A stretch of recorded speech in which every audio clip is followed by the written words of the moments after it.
L'œuvre de Paul dépassait le cadre de la ville de Damas. La sphère de son œuvre commençait à s'étendre. Comment Paul a-t-il pu s'échapper de Damas?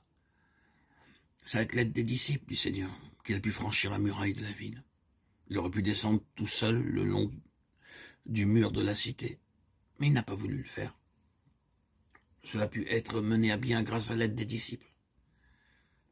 Ici, cela nous parle de la communion fraternelle et de l'assistance des membres du corps, ainsi que de l'approbation des frères.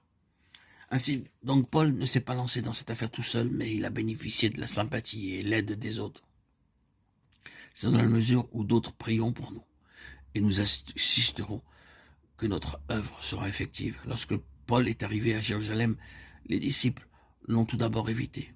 Ils doutaient de sa conversion, mais plus tard, avec la recommandation de Barnabas, Paul a pu aller et venir parmi eux, de sorte que leur communion réciproque s'est accrue et affermie, dès lors qu'il ne subsistait plus aucun grief contre lui. C'est de cette façon qu'il était préparé pour continuer l'œuvre de Pierre. Le Seigneur n'a pas demandé à Pierre d'aller aussitôt dans la maison de Corneille, car il connaissait les réticences des Juifs à l'égard des gentils. C'est pourquoi le Seigneur lui a donné une vision. Dans cette vision, Pierre a vu descendre du ciel un objet semblable à une grande nappe, dans laquelle se trouvaient des quadrupèdes, des reptiles, de la terre, des oiseaux du ciel, mais pas de poissons. Pourquoi cela? Pourquoi, alors que les poissons sont aussi des animaux comme les autres, ne sont-ils pas mentionnés dans cette vision?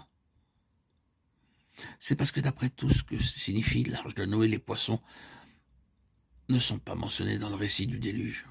Les poissons ne figurent pas parmi les animaux qui ont été sauvés en entrant dans l'arche. Ils n'ont donc pas été pris en compte dans la vision qui fut donnée à Pierre. Que signifie donc alors cette grande nappe avec tous ces animaux, ces reptiles et tous ces oiseaux? Comprenons bien que cet objet semblable à une grande nappe représente l'œuvre et le ministère de Pierre. Ce n'est pas un objet facilement définissable, ce n'est pas une chose avec des dimensions bien précises, c'est une grande nappe et une pièce de drap n'a pas de forme définie, car c'est quelque chose qui n'a pas encore été taillé, façonné, et qui, de ce fait, peut être considéré comme un simple matériau à l'état brut. Or, l'œuvre de Pierre, c'est précisément cela.